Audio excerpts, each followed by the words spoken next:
Dang, caught me in the middle of trying to get it right. Okay. What it do? What it do? What it do? Welcome back. Welcome back. It's been a minute. That's partly on me. Welcome to another episode of the Promo Podcast. I am your host, Antoine Jones. Back like I never left. Hold on. I got the glare going on with the lenses. Let me take those off. All right, we good. We good. Y'all see me? Y'all see me? Everything look clear? Everything straight? Okay. It's been a while. A lot of good things happened. But let's start with this past weekend. Uh, Evolution is quite a few things. Um, I know NXT had their Great American Bash. I saw parts of that. I thought that was good for what I saw. I saw Saturday night's main event. Not gonna lie, I wasn't too thrilled with it, but this is what I've come to expect from Saturday night's main events. They're really big house shows. They had the Goldberg and Gunther last championship match. For Goldberg, it was his final match.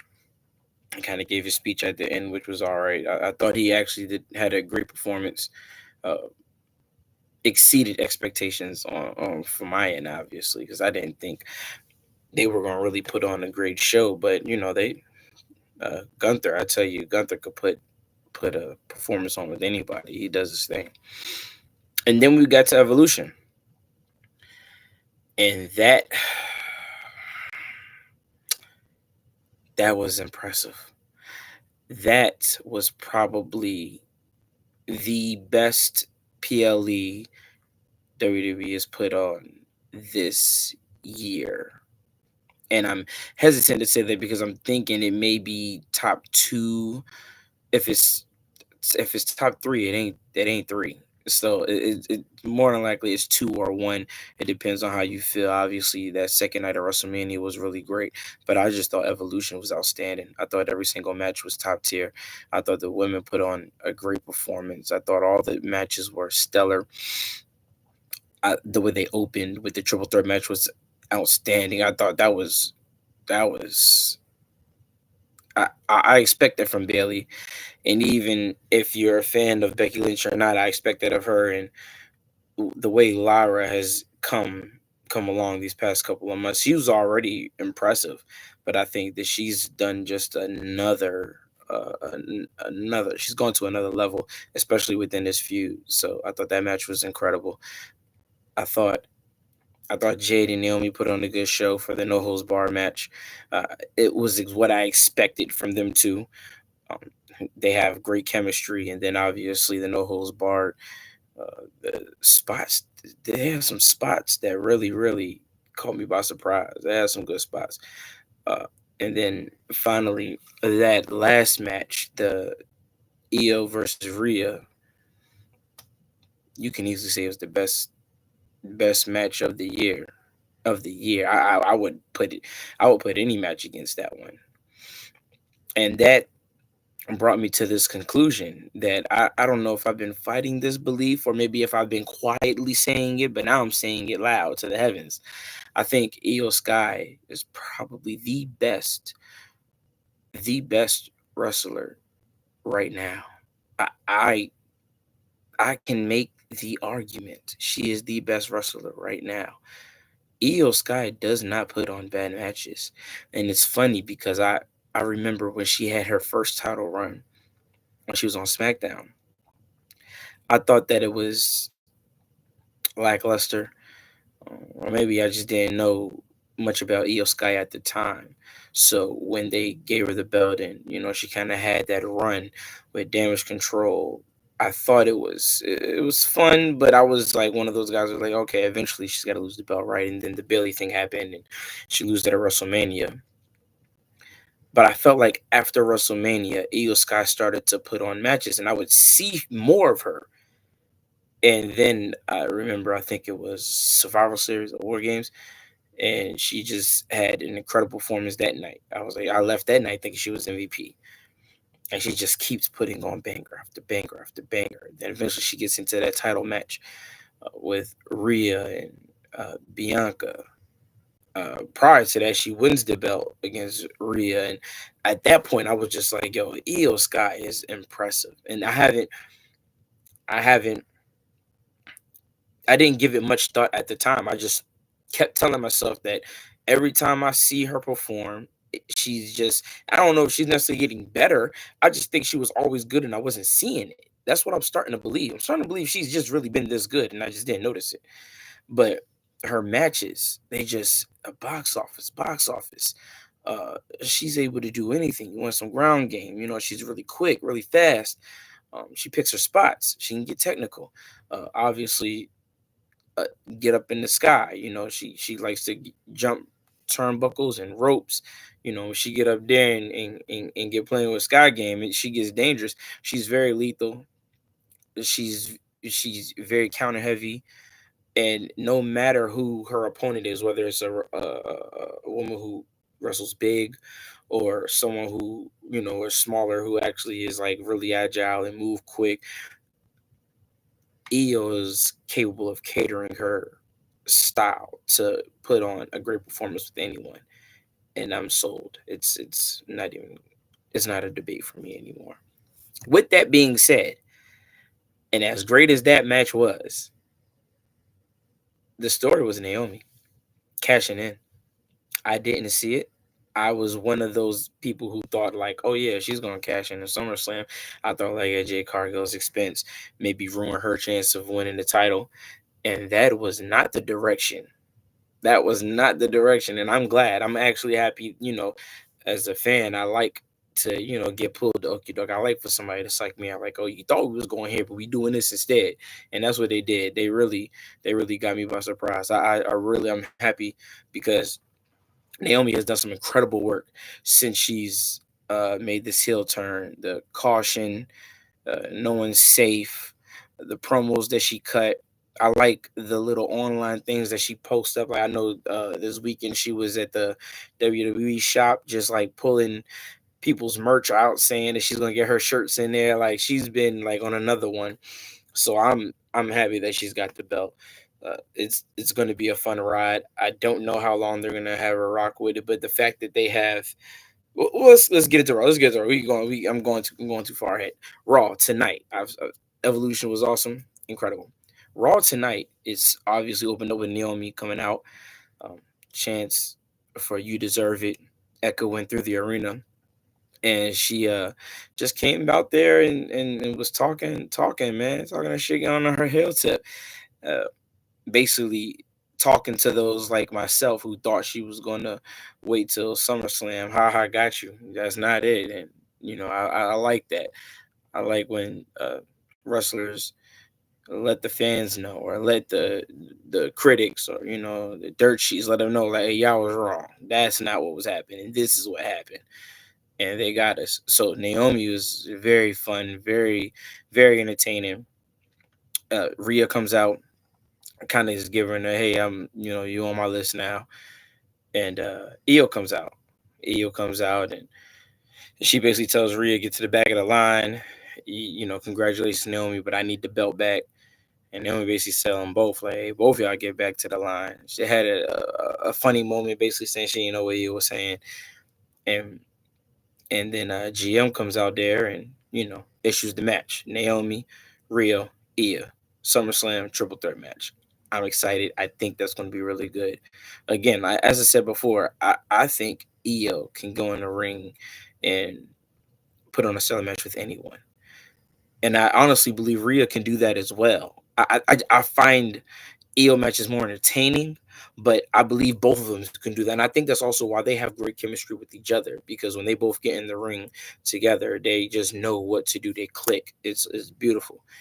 And I think adding that Naomi element to it is very, very, very interesting. Now that she has the belt, you know, I don't know the direction they're gonna go, and I like that. I like not knowing. That's actually fun. So I'm excited for that match. After they finish announcing that, Pierce left, and they got to Bailey versus Lara. I had a 2 out of 3 falls match. The winner's gonna go to SummerSlam to fight Becky Lynch. I actually thought Bailey was gonna win this. I'm not gonna lie. I don't know why. I believe since Bailey came back, I've been telling myself that like the angle is for Bailey to, you know, get the belt.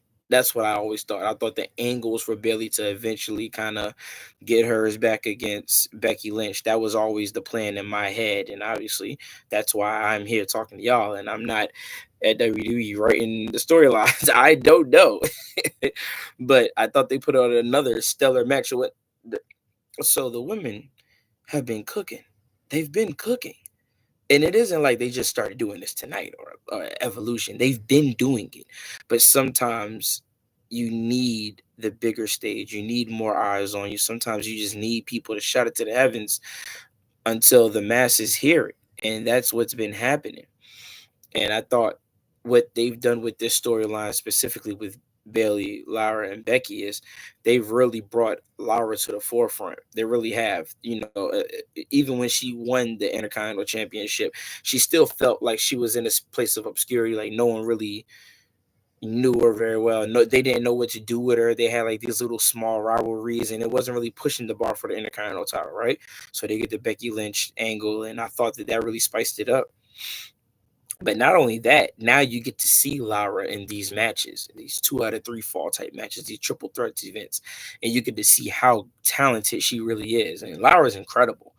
Nothing against her. I just always thought that Bailey was they were going to give Bailey kind of that big moment, like her versus Becky Lynch, like back in the days type match for the belt. That's what I thought they were going to do, and they haven't. But that's fine because now you got Lara kind of more polarizing than she was before now, without the belt. Now that she's done so good in the storyline with these other two women, you kind of have that, trying to climb back to the top, get her belt back story going. And I think the match between her and Becky Lynch is going to be interesting. Bailey, for the 2 to 3 falls match, Bailey had got the first one real quick, and it just seemed like Lara was kind of rattled, and she gathered herself, got the second one, and then towards the end, you just kind of felt the click. You felt it was about to happen, and sure enough, she hits her finisher, and booyah, gets it over. So I thought that the match was incredible, as all these matches have been lately. And it wasn't until this match when I started to notice a trend. Not this match, but the next match that came afterwards, the tag team match.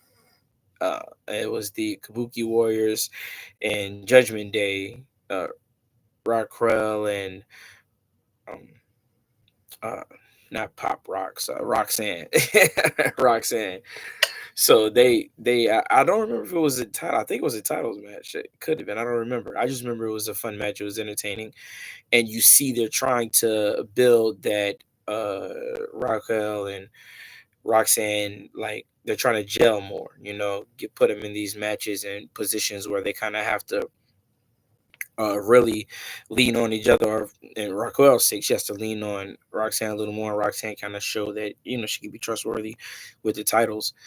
uh, Asuka is always going to put on a great match. Asuka is going to come out there and do her thing. At the Kabuki Warriors, I didn't think they were going to win, but I knew they were going to put on a good show. And her and Kairi Sane, they have just such great chemistry. So the match was really fun. The match was entertaining. It ended as expected. What surprised me this match was the Dominique Mysterio uh, spin. He was out there kind of cheering them on, doing, dirty dime things, really getting to the ref, causing distractions. And he somewhat helped them win a little bit. But I thought that element was interesting because of the dirty dime storyline with him being injured and not being able to, compete and defend his title, which is surprising me because, okay, I'm not a big Dom fan, but I do respect respect what he's done. But I was always under assumption if you're injured, you got to relinquish the title. This guy done been holding on to this thing for a couple months. He ain't defended yet. So I do believe it's going to happen at SummerSlam. I think him and AJ Styles is inevitable. But because of the injury, I thought that was interesting. They had him out there helping him out.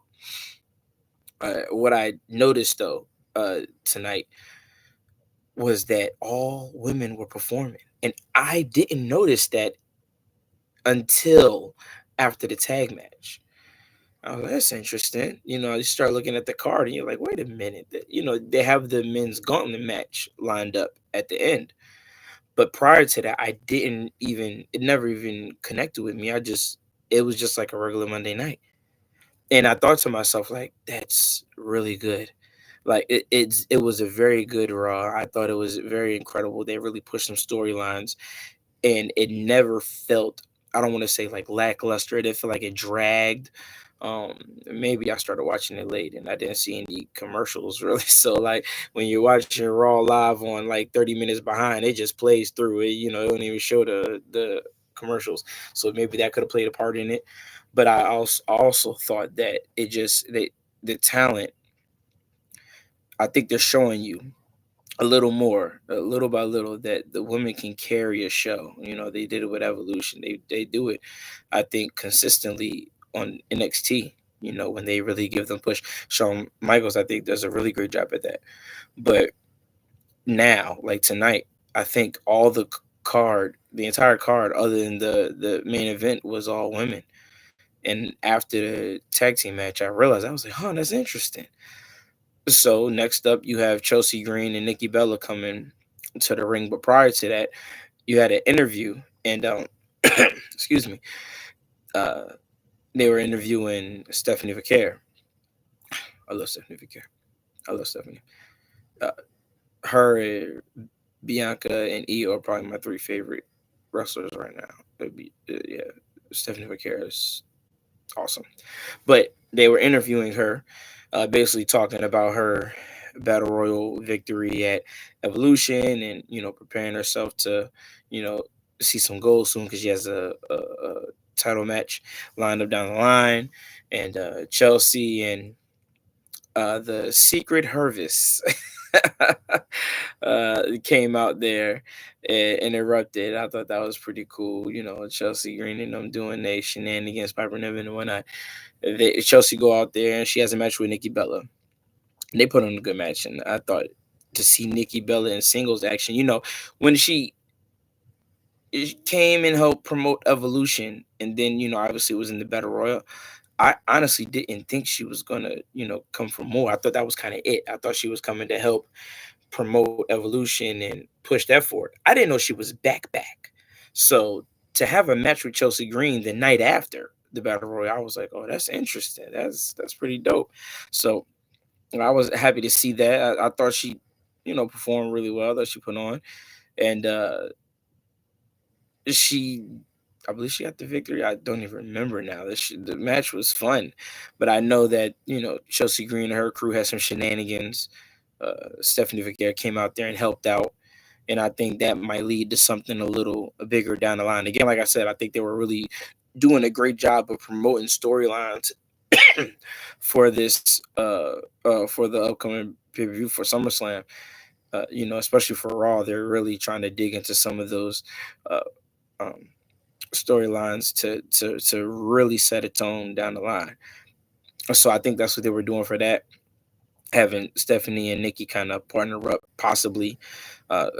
Something like that is gonna help pay dividends real soon. I'm pretty sure they'll have a match set up for them on the big night, 1 or 2 of SummerSlam.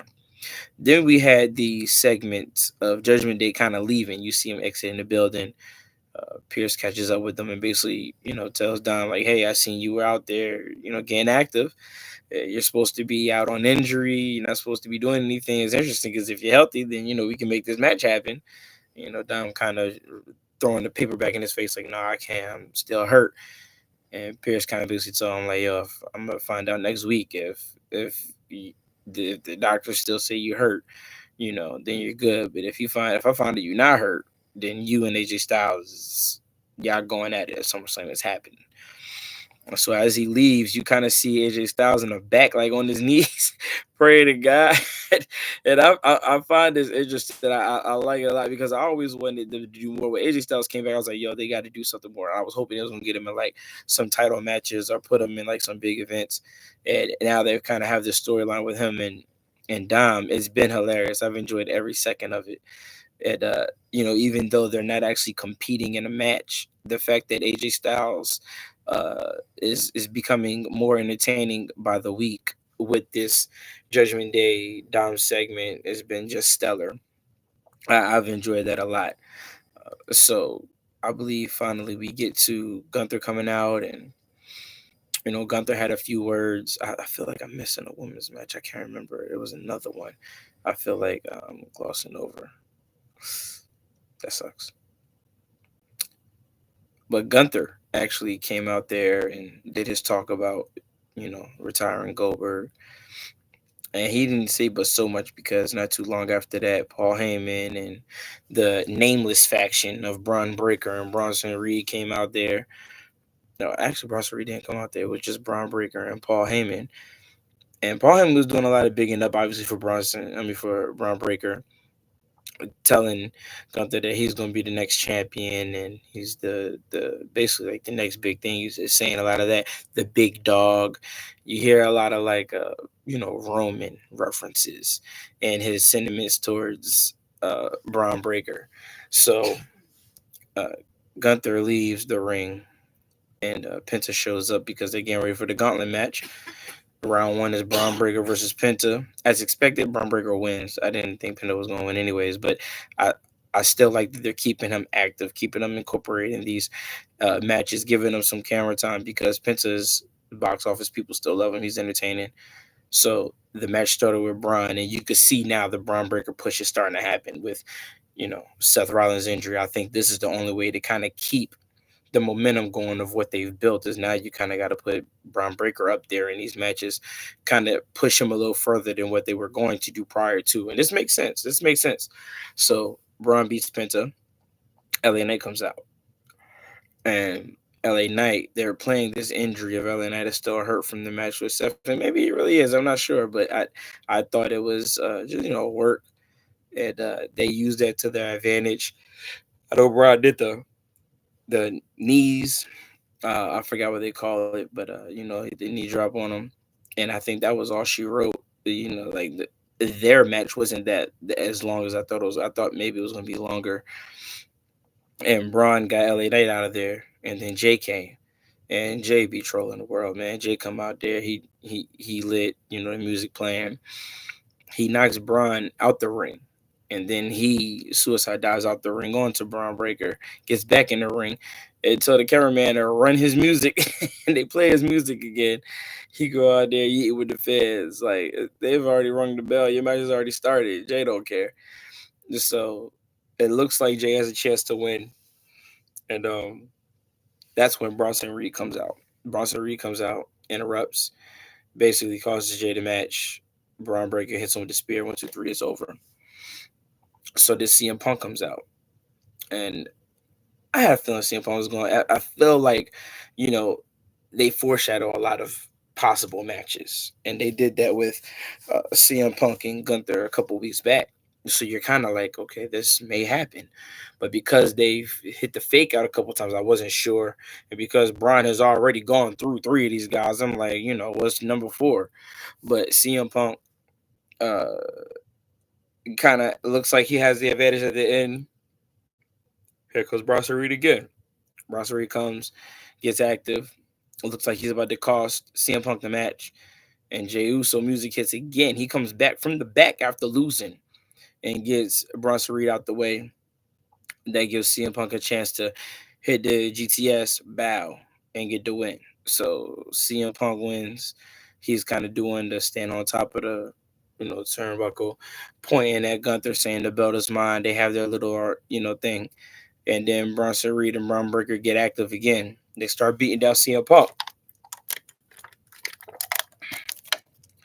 They beat down CM Punk. Jey Uso coming to help. They take him down, spearing both. And it looks like Bronson Reed is getting ready to hit them both with the tsunami. And then Roman Reigns music hit. He come out there and he go to light him up.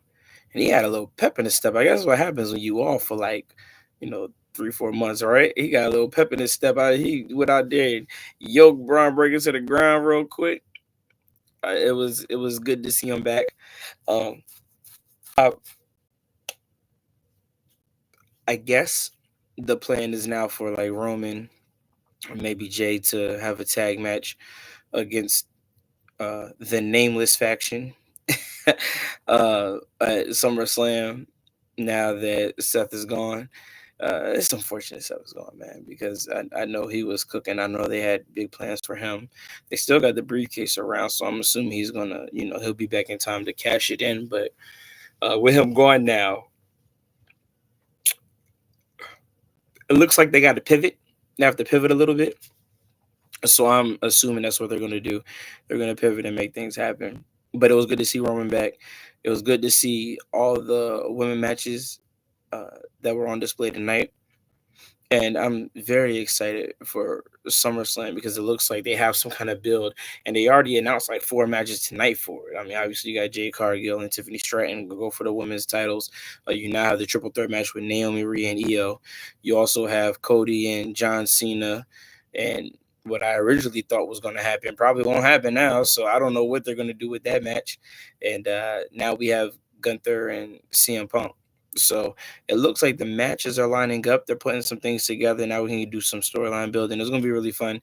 It's going to be really entertaining, and I'm looking forward to it. So impressive Monday Night Raw.